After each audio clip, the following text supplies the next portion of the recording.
Alô, boa tarde. Meu nome é Felipe Sanches, eu sou um dos associados cofundadores do Garoa Hacker Club, um hackerspace em São Paulo. Eu vou falar hoje um pouco sobre algumas atividades que eu tenho feito lá no Garoa que envolvem engenharia reversa de hardware e, de certa forma, envolvem também emulação de sistemas. O tema principal vai ser o projeto MAMI e o projeto MES, que são projetos correlatos de emulação de sistemas digitais. Eu preciso, antes de mais nada, fazer algumas observações sobre o MAMI e o MES. O MAMI não é considerado software livre, ele tem alguns problemas de licenciamento. Na verdade, um grande problema de licenciamento, que é a não permissão de uso comercial. Eu, como ativista de software livre, tenho que reconhecer isso como um problema que precisaria ser corrigido, mas eu gostaria de, depois de apresentar essa apresentação como um todo, voltar a esse tema para mostrar para vocês qual é a minha opinião no momento sobre isso. É algo que me incomoda, e eu já conversei com alguns desenvolvedores do projeto tentando achar uma solução para isso, mas eu tenho algumas outras considerações para colocar sobre essa questão, mas eu queria primeiro abordar as outras questões e, no final, quando a gente abrir para perguntas, eu posso conversar com vocês um pouco sobre o que eu penso a respeito do status atual de licenciamento do MAMI. Mas como que eu cheguei a me interessar pelo MAMI? Bom, quem aqui já utilizou o MAMI? Tá. Provavelmente como jogadores. Quem aqui já olhou para o código-fonte do MAMI? Ok, maravilha. O código-fonte do MAMI, na minha opinião, é como uma biblioteca no senso de biblioteca de livros. É um repositório de conhecimento a respeito de circuitos digitais de máquinas de fliperama, de arcades. Então, de certa forma, é uma forma da gente entender melhor como funcionam esses circuitos dos hardwares antigos, lendo o código-fonte do MAMI. O próprio projeto MAMI se propõe como principal objetivo documentar a história do hardware digital de equipamentos de diversão eletrônica. Então, até existe uma observação divertida que eles fazem, que o propósito é documentar o hardware da forma mais precisa e fiel possível. O fato de que isso tipicamente resulta na possibilidade de jogar jogos é apenas uma consequência divertida do processo. Mas o objetivo do projeto é a documentação dessas placas-mães. Bom, eu queria estudar como funciona a emulação, porque emulação é um tema que me interessa muito. Gostaria de entender melhor como funciona, como se constrói um emulador, e também pelo gosto que eu tenho por eletrônica digital. Então, eu queria aprender mais sobre eletrônica e eu queria aprender mais sobre emulação de dispositivos. Eu comprei uma placa de um arcade antigo, chamado Gunsmoke. Essa é a placa-mãe do arcade. É um jogo da Capcom, de 1985. Eu comprei a placa-mãe porque eu sabia que esse jogo já era emulado pelo MAMI, então eu poderia olhar para o código-fonte do MAMI e, por meio daquela documentação, que é o código-fonte do MAMI, eu poderia, em paralelo, estudar o circuito eletrônico daquela placa que eu peguei em mãos e observar na descrição dos drivers no código-fonte qual é quase como um esquemático, certo? O código-fonte do MAMI é equivalente, quase equivalente a um esquemático. Não chega a ser equivalente a um esquemático, mas porque ele não dá todos os detalhes de qual capacitor foi utilizado como filtro de tensão para estabilizar a tensão de alimentação dos chips. Isso não está descrito no código-fonte do MAMI. Mas a estrutura principal do sistema é descrita de forma bem clara no código-fonte do MAME. E eu queria ver um sistema e ver um emulador e entender como se faz um emulador. Né? E, ao mesmo tempo, como se implementa em hardware dispositivos como placas de vídeo, sistemas de som, sistemas com múltiplos processadores. Eu queria entender mais de eletrônica digital também. Então, eu comprei essa placa e passei a olhar para o código-fonte da emulação dessa placa que já existia no MAME. O sistema principal dessa placa contém dois processadores Z80.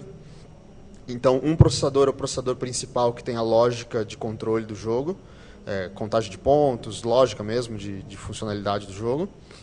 E o processador secundário toma conta de controle dos chips de som. Então, você pode ver ali que ele tem dois chips da Yamaha. Esses dois chips de som, debaixo de onde estão as labels, 2 vezes Yamaha Sound Chips, esses dois chips aí são dois chips iguais.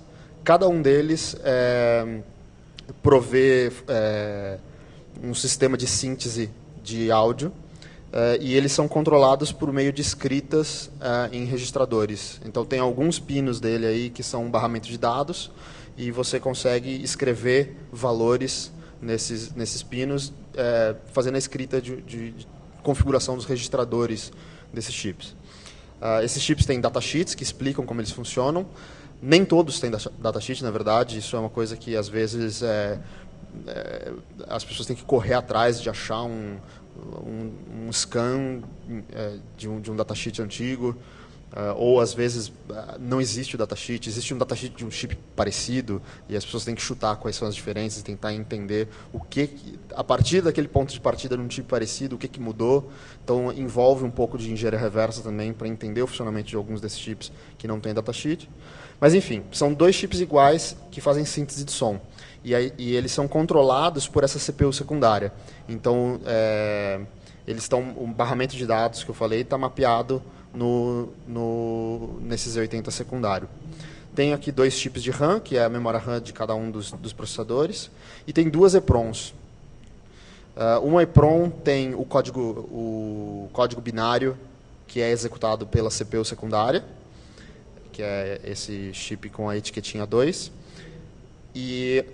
O chip com a etiquetinha 1 não é o código da CPU primária. Na verdade, está em outro lugar na placa.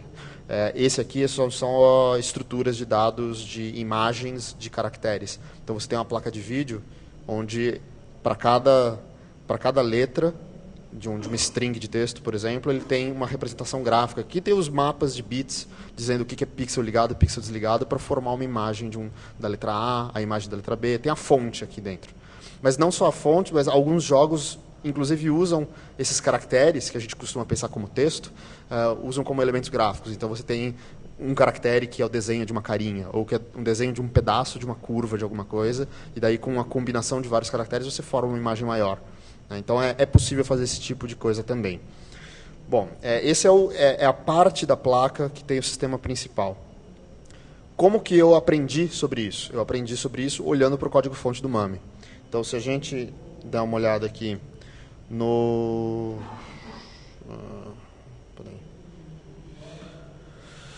MAME, a gente tem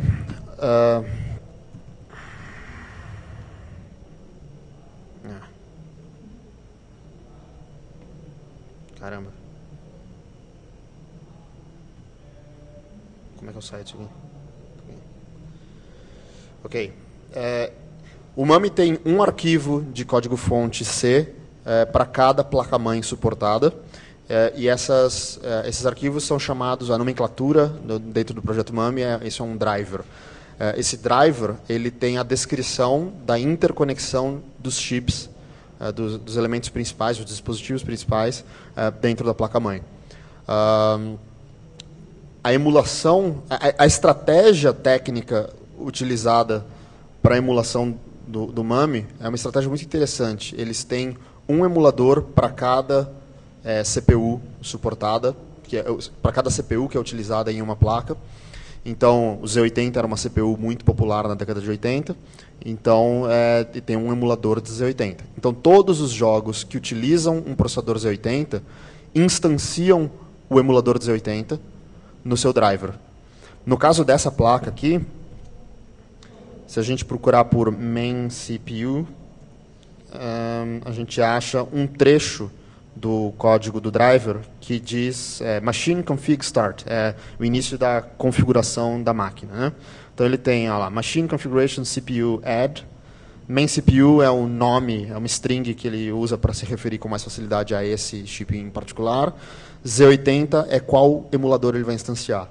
E 4 aqui, 40000 é 4 MHz, é o clock desse processador. Então ele vai emular um Z80 com 4 MHz. Ele também adiciona um program map, significa que esse gunsmoke underscore map é uma estrutura de dados que representa o mapeamento de memória dessa CPU. Então, antes da gente ver o que é esse mapeamento de memória, eu só vou mostrar mais uma coisa, que é CPU VBlank Interrupt Driver. Screen é uma tela, é o modo de vídeo que ele vai descrever lá mais para baixo, mas ele diz que basicamente a Interrupt Request 0 do Z80, que é a única na verdade, o pino de requisição de interrupção do Z80 é pulsado a cada VBlank, que é o sincronismo vertical da tela. Então, toda vez que a tela termina de desenhar, ele faz o sincronismo para ir para o próximo frame. Quando o canhão de elétrons está se preparando para desenhar o próximo quadro, é um momento em que a placa de vídeo manda um sinal para o processador e pulsa o pino de interrupção.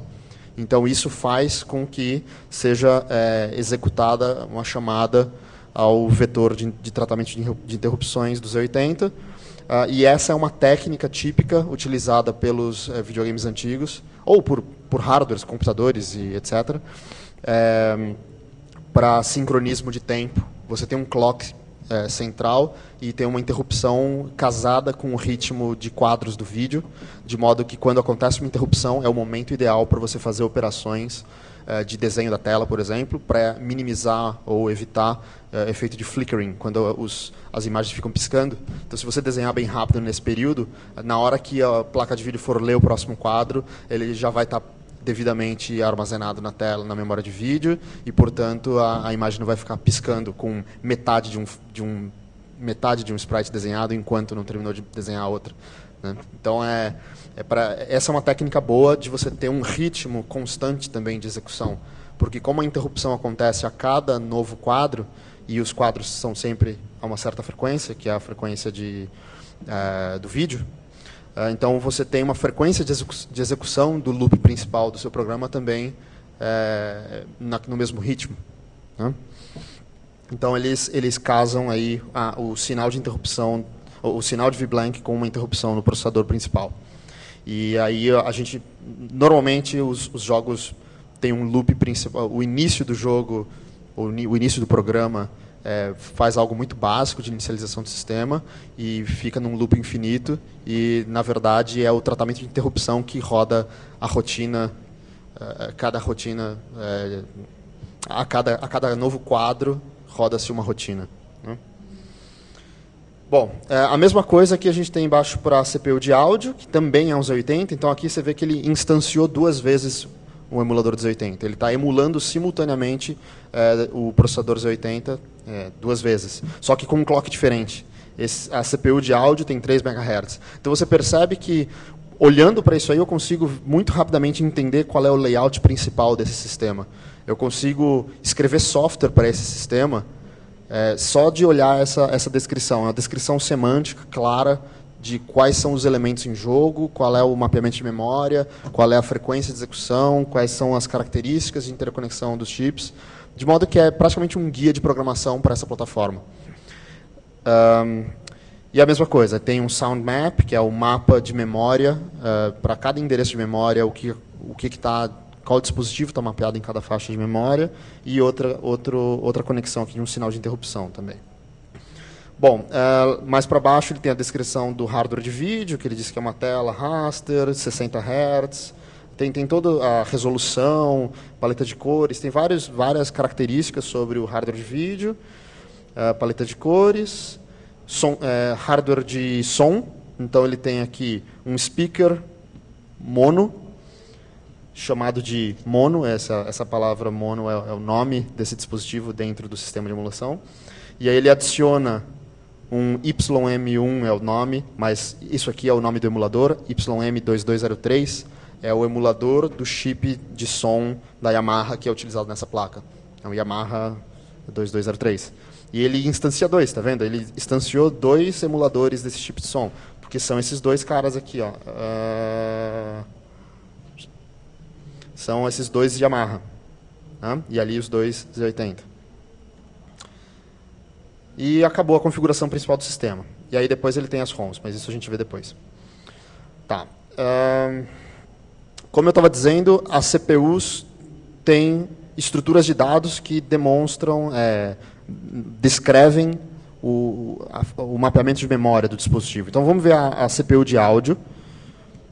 Vamos ver aqui o Sound Map.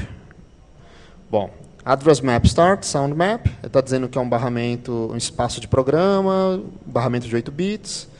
E ele está dizendo aqui para mim, Address Map Range, então é essa faixa de endereço de memória do endereço 0 até o endereço 7FFF, que é basicamente metade do endereçamento de 16 bits do Z80, está mapeado em ROM. Então, aqui, Address Map ROM significa tem ROM aqui. Quais ROMs, qual é o conteúdo do software que é carregado aí, é descrito em outra parte do driver. Tá? Mas, basicamente, aqui ele vai emular que o sistema está fazendo leitura de chips de memória ROM.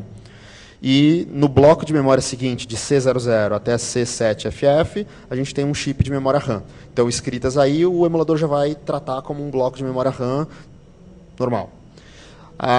As coisas interessantes acontecem aqui. No endereço C800 até o endereço C800, ou seja, é uma faixa de endereço que tem um endereço só. Né?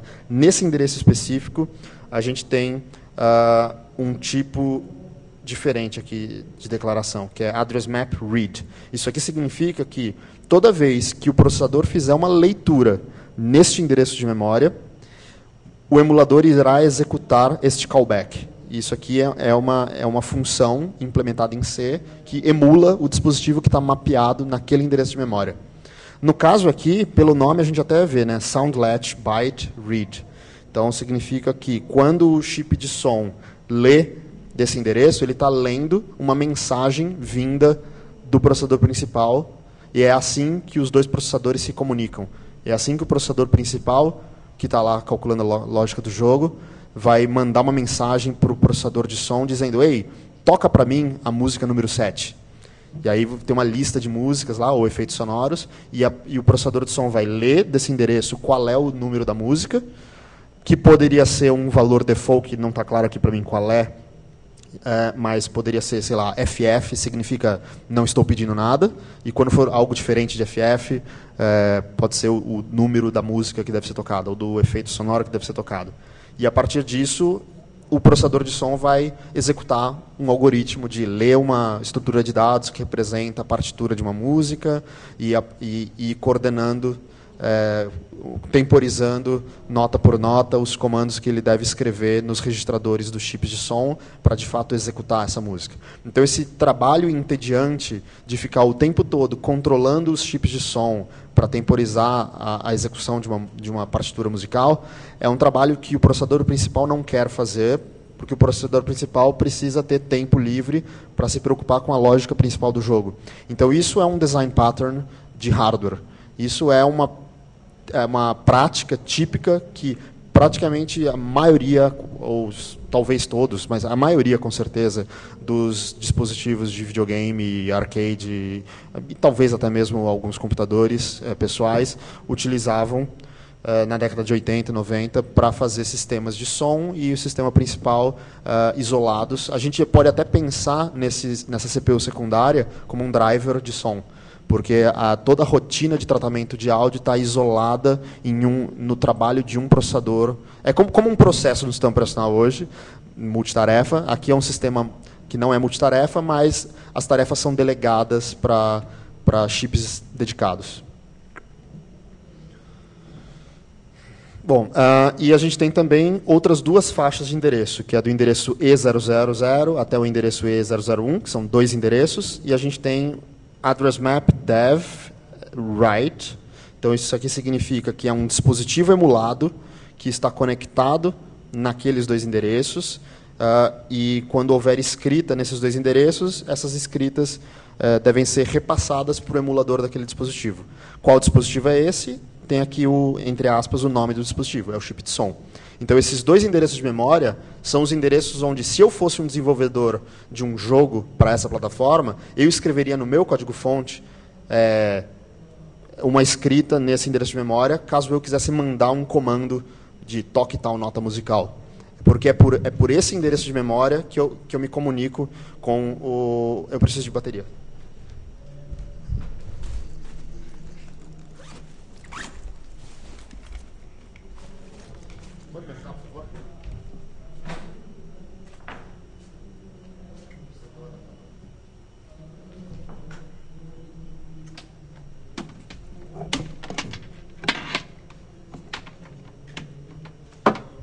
É por esse endereço de memória que você manda mensagens para o processador, para o chip de som. Tá? Beleza, então sabendo disso, a gente pode desenvolver novas aplicações para essa plataforma. Então é uma forma da gente entender como funcionam. Como funcionam esses dispositivos. Bom, voltando para as fotos da placa, então aqui está o sistema principal. Como eu disse, o software que roda na CPU principal não está nessa foto, está em outra parte da placa. Então aqui você tem 3 EPROMs, que são 3 chips de memória, onde está o código-fonte, não, o arquivo binário executável da CPU principal. E do lado, então, o 3, 4 e 5 são as memórias que tem juntas, tem o binário completo. E esse quarto chip à direita aí é uma memória RAM, que é a memória RAM. Bom, as placas de arcade, aqui é uma gambiarra linda que eu vi. As placas de arcade costumavam ser padronizadas para prover interoperabilidade entre gabinetes de fabricantes diferentes. Então existia o padrão JAMA, que é Japanese Amusement Machinery Manufacturers Association, que é um padrão de pinagem, dizendo para esse conector aí, cada um desses pinos tem uma função. E todos os jogos, idealmente, seguiriam esse padrão JAMA, para você poder ter um gabinete de fliperama e poder remover uma placa de um jogo, fincar a placa de outro jogo e todo o resto funcionar. Né? Isso era interessante para os fabricantes, então os fabricantes faziam isso. Mas antes da introdução desse padrão, haviam outras placas que ainda não usavam o padrão, porque o padrão não existia. Bom, eu também não conheço direito a história, eu não sei se alguma vez deixaram de seguir o padrão de propósito, mas eu não conheço tão a fundo a história. Mas o fato é que esse jogo em particular, o Gunsmoke, não era uma placa JAMA. E a placa que eu comprei no Mercado Livre, eu acho, era uma placa com essa gambiarra aí, que eu concluí que é uma adaptação da placa original, convertendo ela para o padrão JAMA. Então, o cara cortou as trilhas e soldou fios, reordenando a pinagem da placa para compatibilizá-la com o padrão JAMA e poder usar em outros gabinetes. Naturalmente, essa é uma placa velha, de 1985, tem esse fio verde que está indo lá para cima, a solda está danificada, então a gente precisa ressoldar esse fio no lugar certo para que a placa volte a funcionar. Levantando parte do esquemático, eu já descobri onde é o lugar certo de soldar. Esse fio é o fio que carrega um dos sinais de componente de vídeo, RGB, né, vermelho, verde, azul. E ele está solto. Então, se você ligar essa máquina, ela vai ter uma componente faltando. Eu fiz essa previsão de que, se eu ligasse, eu acho que a componente vermelha ou alguma coisa assim não apareceria, iriam aparecer só as outras componentes de cor. E aí um amigo meu tem um setup pronto para encaixar o fliperama, ele encaixou e falou, você estava certo, realmente ficou com as cores faltando o vermelho. Então é gratificante a gente pegar uma placa e conseguir entender como ela funciona. Parte desse entendimento de como a placa funciona vem do acesso à documentação técnica da placa, coisa que tipicamente o fabricante não fornece. Existem casos em que o fabricante fornece um service manual, que seria um manual de serviço, um manual de manutenção, para os técnicos fazerem reparos em placas, e aí, normalmente, os manuais de serviço vêm com um esquemático também do dispositivo eletrônico. Nem todo dispositivo tem isso. Antigamente era mais comum, hoje em dia é cada vez menos comum, porque hoje em dia os sistemas são cada vez mais integrados e mais miniaturizados, e muitos sistemas dentro de um único chip. E, em geral, o que acontece é que o cara te fala: queima a tua placa, vai ter que pagar R$800 para uma placa nova. Então, é cada vez menos comum fazerem reparo em placas e o técnico olhar para o esquemático e entender qual é a interconexão e o fluxo de dados e informações na placa, pela miniaturização e por essa lógica de joga fora, compra outro novo. Aqui tem um detalhe interessante dessa placa, que o hardware de vídeo da placa não é discreto, não é integrado em um chip de vídeo.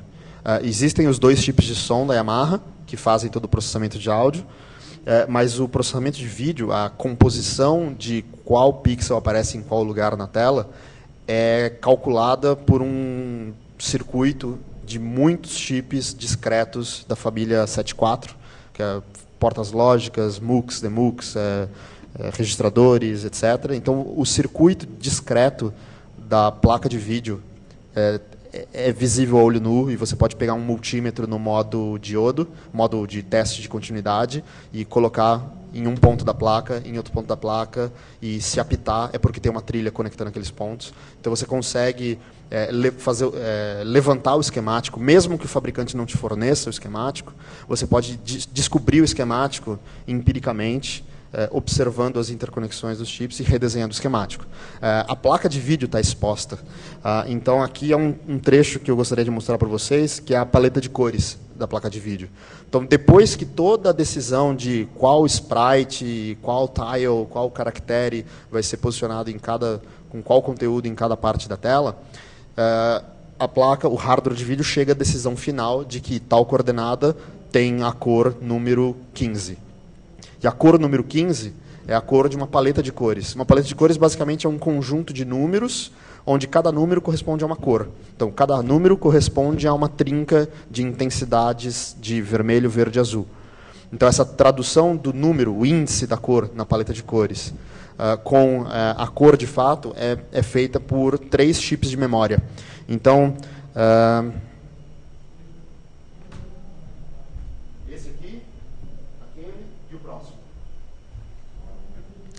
esses 3 chips que eu mostrei são 3 memórias. Cada posição de memória desses chips armazena 4 bits. E ele tem 256 endereços de memória. Então, você entra com um valor de 8 bits, né, que é algo entre 0 e 255, e o resultado é a leitura de um valor armazenado naquela memória, que é um número de 4 bits, que é a saída. Então, o que entra é o índice do número, o índice da cor na paleta de cores. Então, o mesmo número entra no barramento de endereço dos 3 chips de memória. E cada um deles contém as intensidades de cor vermelho, intensidade de cor verde, intensidade de cor azul, de todas as cores da paleta. Então, os dados que saem desses chips simultaneamente, quando você introduz o índice da paleta, são as intensidades, só que como números binários de 4 dígitos. Tá? 4 dígitos binários. 4 bits. Tá? Esses 4 bits são informação binária em nível TTL, nível de 0 ou 5 volts, que é verdadeiro ou falso. Você precisa converter esses 4 bits, para cada componente de cor, em um nível de tensão elétrica proporcional à intensidade daquela cor. Porque é isso que vai ser passado para o monitor. Tá? Então, essa conversão é feita por um dispositivo chamado conversor digital analógico. Entram 4 sinais lógicos nesse conjunto de resistores.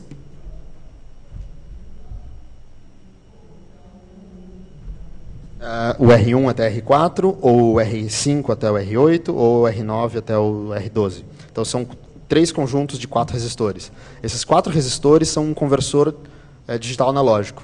E na outra ponta deles sai um nível de tensão que é proporcional. Na escala de 0 a 5 volts, ele é proporcional àquele valor. E com isso, você tem 3 níveis de tensão que saem daqui, que vão para o conector da placa. E ali no conector da placa, isso vai ser conectado num monitor CRT. E esse monitor CRT vai exibir um ponto luminoso com a cor selecionada. Então, Esse tipo de entendimento, você só consegue ter esse tipo de entendimento mão na massa, né? Pega a placa, analisa, estuda, olha o código-fonte do MAME, lá tem um lugar onde ele tem o conteúdo dessas 3 memórias e diz, essas 3 memórias correspondem à paleta de cores. Né? Então, de certa forma, isso é documentação e preservação da história dessas placas. Okay.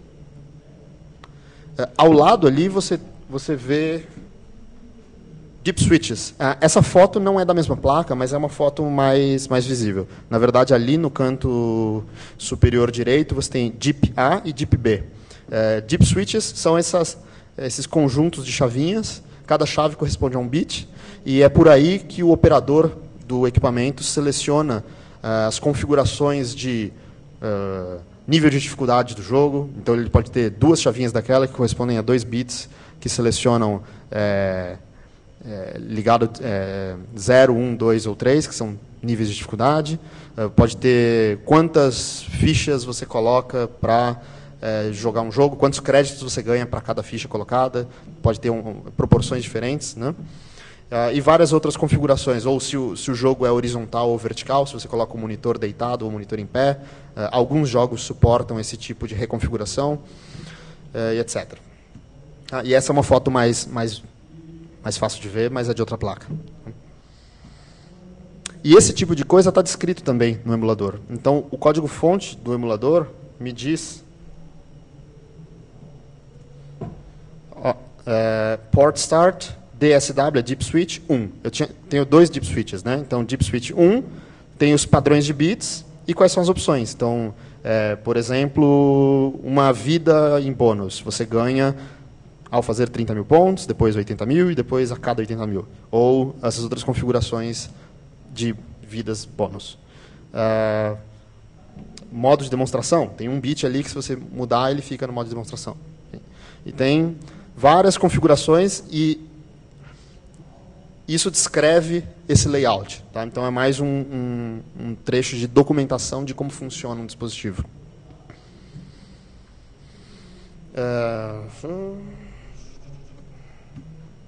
Bom, essa é a placa completa. Então, como eu disse, de um lado você tem o sistema principal, que era aquilo que a gente viu, os processadores, e do outro lado, o resto, que é a placa de vídeo. Na verdade, um pedaço da placa de vídeo pula para a placa principal também, mas isso é para vocês terem noção da complexidade desses sistemas e o quão visível é o funcionamento desses sistemas. Em termos de, a olho nu, você poder ver a interconexão dos componentes. Esse aqui também é de outra placa. É a CPU Motorola 68000. É um processador principal de alguns sistemas. Aliás, é uma configuração clássica. Muitos jogos usam o Motorola 68000 como processador principal e o Z80 como processador de som. É uma decisão que foi propagada por muitos designers e muita gente tinha habilidade de programação em assembly de Motorola e Z80, enfim. Bom, isso é o MEPROM. E como é que a gente faz para programar um sistema novo? Ou descobrir o que está programado num sistema antigo? A gente precisa ler o conteúdo da CPROM para saber qual é o software que estava originalmente instalado numa placa, para poder fazer engenharia reversa e entender mais a fundo o que ele fazia. Ou a gente pode gravar um conteúdo novo num chip desses para a gente instalar um programa novo nessa plataforma. Tá? Para fazer a leitura e a gravação, você precisa de um dispositivo, um gravador ou leitor de EPROMs. Eu descobri esse gravador, que me parece a melhor solução até agora em termos de praticidade e flexibilidade. É a melhor ferramenta que eu tenho em mãos para fazer o meu trabalho. As memórias EPROM, no caso aqui, ela tem uma janelinha, tá vendo? Que tem um vidrinho e você vê o chip lá dentro. Essa janelinha, a ideia é que você coloque uma etiqueta para protegê-la, porque ele é um chip de memória que é apagável por ultravioleta. Então, se você colocar um banho de luz ultravioleta durante uns 5, 10 minutos, uma luz intensa, os bits dessa memória todos mudam, se não me engano, para 1. Ele reseta tudo para 1, porque não tem como apagar uma memória, né? Você só pode reconfigurar ela toda para 0 ou toda para 1, mas você não apaga a memória, né? A memória sempre está guardando alguma coisa. Então, você reconfigura todos os bits, se não me engano, para 1. Então, e de 1 para 0 você consegue eletricamente mudar. Então, você não consegue eletricamente levantar o bit, mas você consegue abaixar o bit para 0. Então, o processo é você pegar um chip desses, colocar num apagador, entre aspas, de EPROM, que vai deixar tudo homogeneamente em bits 1, e depois você pluga esse chip num dispositivo como esses e consegue carregar um programa para ele. Essa carga é feita por meio de uma porta USB. Então, essa é uma das razões de eu gostar muito desse dispositivo, porque é muito fácil de interfacear. Entretanto, havia um problema. Esse dispositivo era operado por um software proprietário chinês, do próprio fabricante. Então, tem toda uma história longa que eu acho que não vai dar para eu contar aqui, mas, em resumo, alguém na Ucrânia fez engenharia reversa desse dispositivo, descobriu o protocolo de carga de firmware e o protocolo de requisição de leitura e escrita do dispositivo e escreveu um software livre. Tá no GitHub o código-fonte de um software livre, command line, para controlar esse dispositivo. Tá? Então, com isso, eu consigo fazer leituras e gravação de EPROMs. Tá. Alguém conhece isso aqui? Tá. O Pichotosco é um personagem criado por um amigo nosso, participante do Garoa Hacker Club. O primeiro slide eu mostrei aquela atividade de retroprogramação, é basicamente uma atividade que eu faço toda segunda-feira no Garoa Hacker Club, um hackerspace em São Paulo. E o Tony DeMarco é um dos associados do Garoa, e ele criou esse personagem que ele grafita pela cidade de São Paulo. Não sei se em outras cidades também, mas pelo menos São Paulo está lotada de desenhos do Pichotosco, que é esse jacarezinho aí. E ele, de certa forma, acabou sendo incorporado na cultura hacker nacional, de modo que o passaporte hacker tem um Pichotosco na capa. E a gente gosta de usar o Pichotosco em tudo quanto é coisa que a gente faz. É divertido. Não sei porquê, mas a gente acabou incorporando o personagem no folclore hacker. Então eu resolvi que eu queria fazer uma prova de conceito e utilizar o conhecimento adquirido pela leitura do código-fonte do MAME para implementar um programa novo para rodar numa placa dessas. Então eu comecei a desenvolver um jogo que rode na placa do Gunsmoke. Eu vou mostrar para vocês aqui.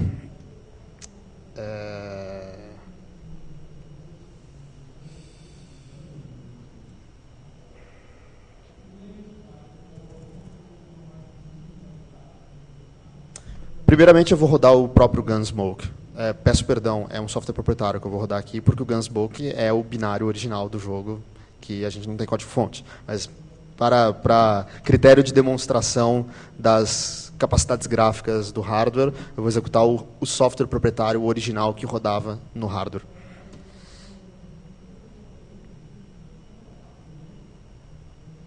Quando você boota o MAME, ele te dá mostra metadados do equipamento. Então, aqui...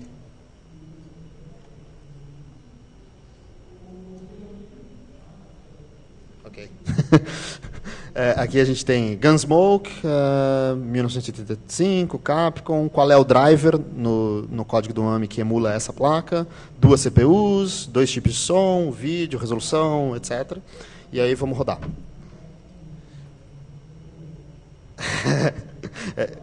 Desculpa, gente, eu estou rodando o Gunsmoke com as ROMs já alteradas.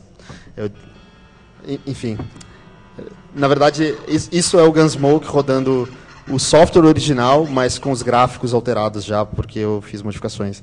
Eu tinha esquecido, eu não tenho aqui as ROMs originais. Mas, enfim, é mais ou menos isso. E agora eu vou rodar o programa, o software livre que eu desenvolvi para rodar nessa placa.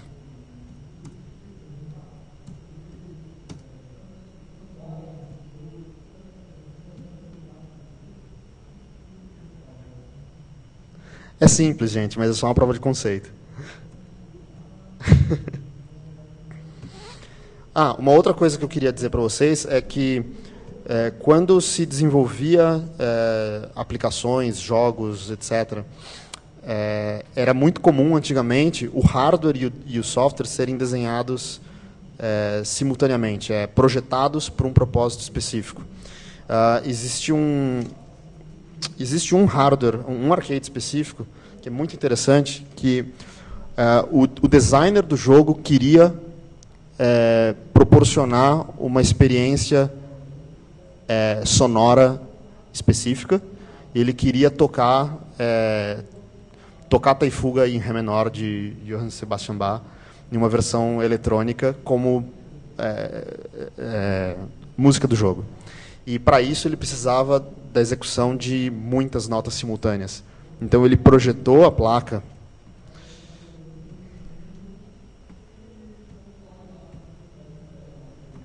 Vamos ver como ele projetou a placa.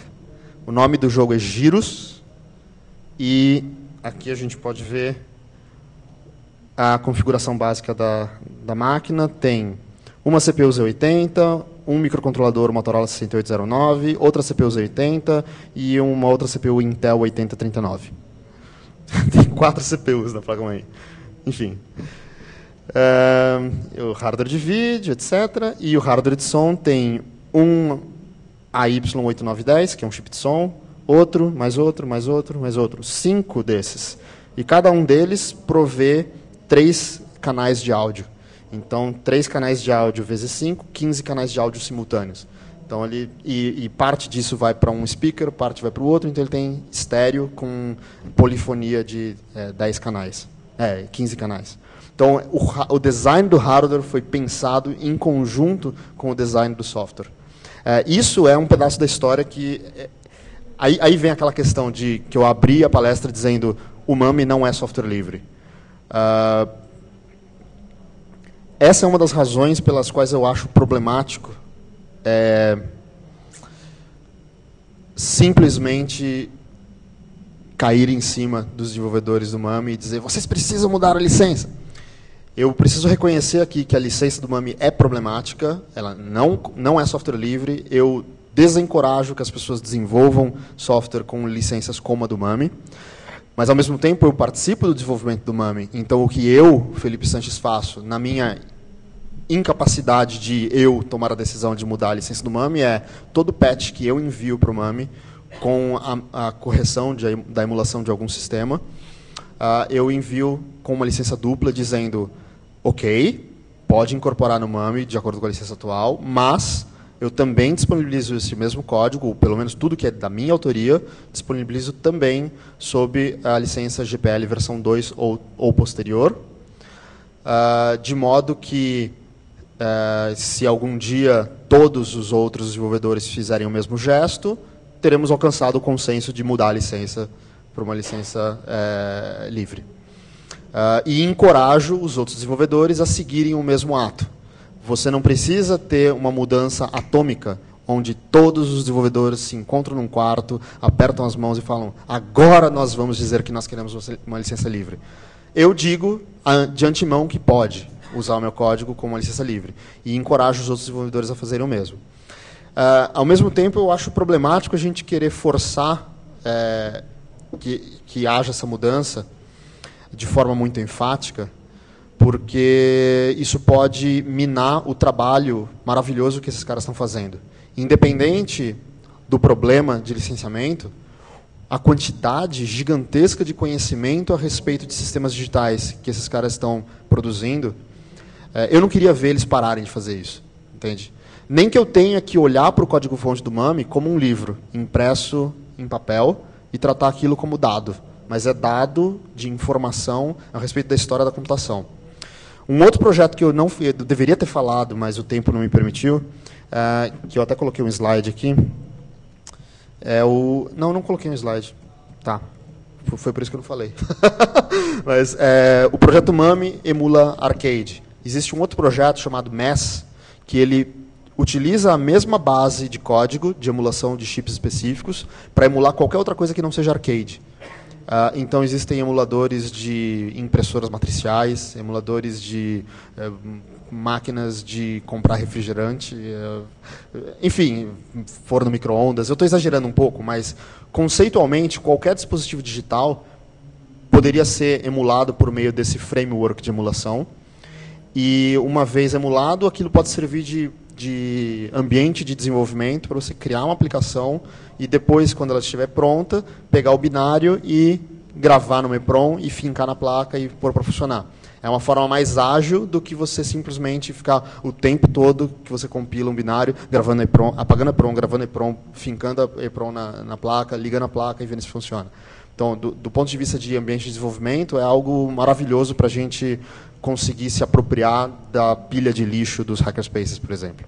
Você tem um potencial educacional gigantesco naquela pilha de lixo que ninguém sabe como funciona. Você pega uma placa e, a partir do momento que você tem essa concepção de que, sim, é possível se apropriar do funcionamento desses dispositivos, é possível entender na marra, mesmo que o fabricante não nos diga como funciona, a gente pode descobrir.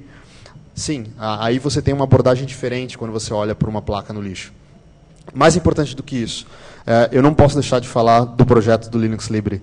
Nós temos um problema real político. Até agora eu falei de diversão, falei de coisas que me excitam tecnicamente, mas existe uma causa política que o tipo de habilidade necessária para fazer a emulação de... Aqui, o MAMI, por exemplo, emula 30 mil sistemas, tem 30 mil drivers, tem 30 mil placas emuladas. O tipo de força intelectual que trabalha nesses projetos tem as habilidades raras que são necessárias para a correção do problema que o Linux Libre, o Alexandre Oliva está aqui, mantenedor do projeto Linux Libre. O problema apontado pelo Linux Libre é um problema político. É o problema de que nós temos hoje no kernel Linux firmwares proprietários, ou seja, pedaços de software proprietário que são carregados em dispositivos que não são necessariamente a CPU principal do sistema, mas o funcionamento dos periféricos depende desses firmwares, e esses firmwares são proprietários, e, portanto, a gente não sabe o que eles fazem, e, portanto, eles podem agir contra a nossa vontade. Então, o movimento do software livre não terá cumprido sua meta de correção do problema social, que é o software proprietário, enquanto nós não nos livrarmos dos firmwares proprietários, utilizando hardwares que funcionam, dispositivos de hardware que funcionam sem a necessidade desses firmwares proprietários, ou escrevendo substitutos livres para esses firmwares. A capacidade de escrever um substituto livre para um firmware, a habilidade necessária é a habilidade de engenharia reversa que esses caras têm. Eu acredito que é necessária a formação intelectual, a capacitação de um exército de programadores, hackers capazes de fazer engenharia reversa dos dispositivos modernos, para entender como eles funcionam, destrinchar os seus protocolos secretos e escrever aplicações livres, como o ucraniano fez. E isso é um ato político. E eu entendo que, por mais que seja um ato político em prol do software livre, talvez o MAMI, como software quase livre, software proprietário, software que tem código-fonte disponível, mas não permite uso comercial, talvez este rigor no licenciamento do MAMI seja um tiro do pé. Talvez seja mais interessante utilizarmos esse conhecimento, por mais que tenha seus problemas de licenciamento, utilizar esse conhecimento e essas pessoas e essa habilidade para levar adiante, para multiplicar por 10, multiplicar por 100, multiplicar por 1000 o número de pessoas com essas habilidades, porque são importantes para a gente atingir o nosso objetivo político. Com isso, eu abro para perguntas.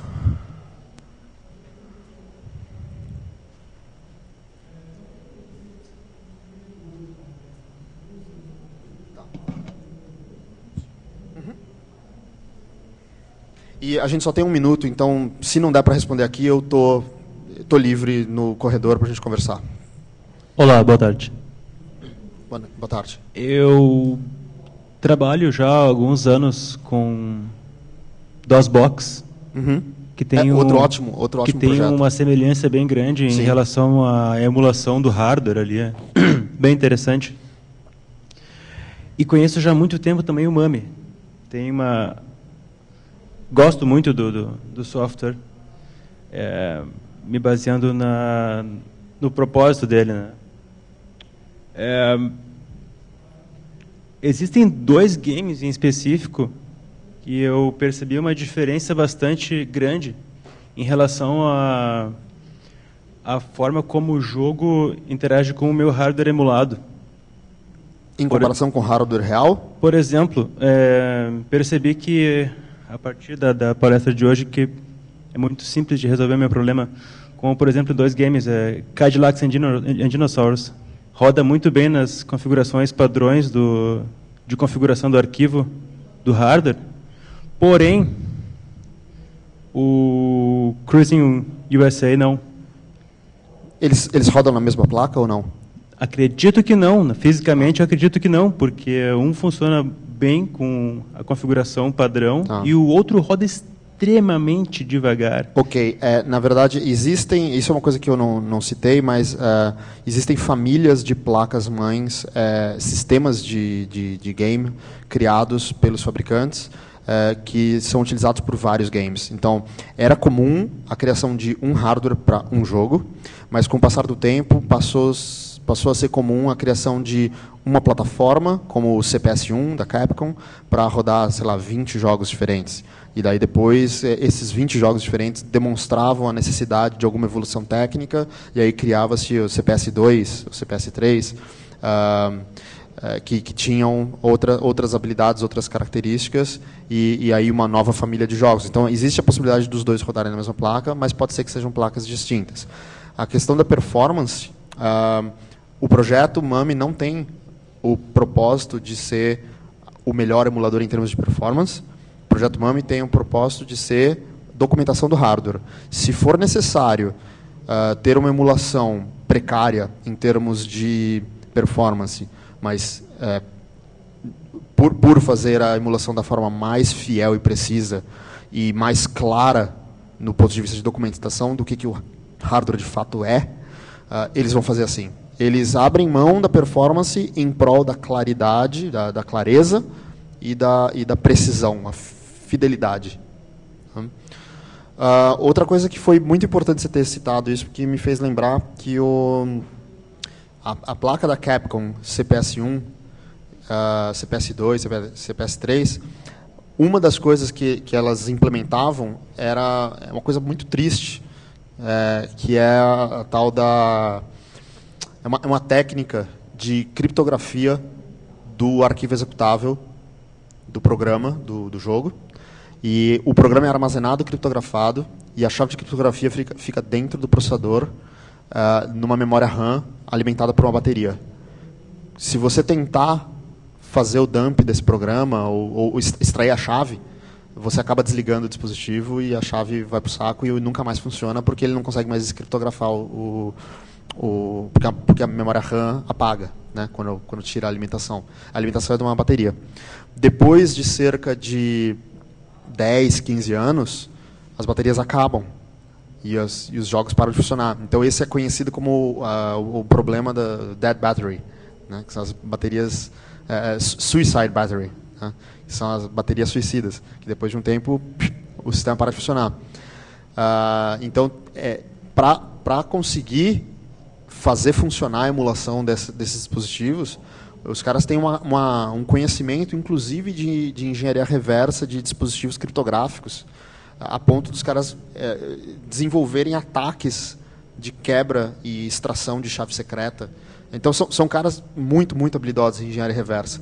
E, assim, eu acho muito valioso o trabalho que eles fazem, como documentação da história da computação, não só de videogames, mas também de computadores antigos. O Apple II está emulado, todos esses computadores clássicos. O TX0, o primeiro computador dos hackers do MIT, está emulado. O PDP-1 e etc. Só que, ao mesmo tempo, eu acho que é um pouco de um desperdício de capacidade técnica que poderia estar sendo canalizada em prol de coisas mais importantes. Então, assim, por exemplo, a questão da engenharia reversa de firmas proprietárias. Tá? Então, assim, eu não quero julgar o que a pessoa vai fazer com o tempo dela, mas assim, eu sinto que existe potencial técnico, ele poderia ser canalizado para coisas importantes, que a gente precisa desse tipo de habilidade. Você discutia o vídeo de Gears? Oh! Pretendia jogar? Sim, sim. Então, acabou o tempo, eu vou por 5 segundos mostrar o ambiente sonoro das 15 notas simultâneas do Gyros.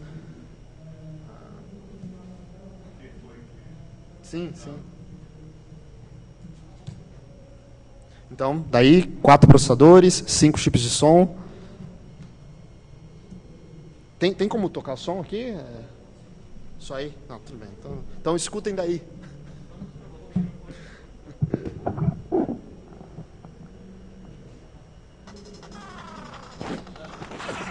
Não? Sim.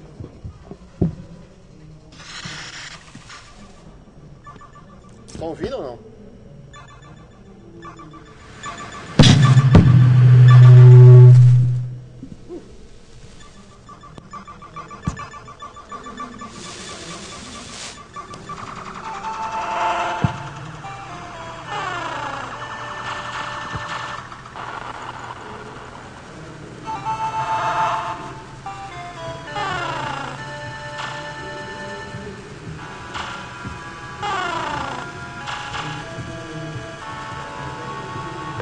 Eu não sei se vocês conseguem ouvir.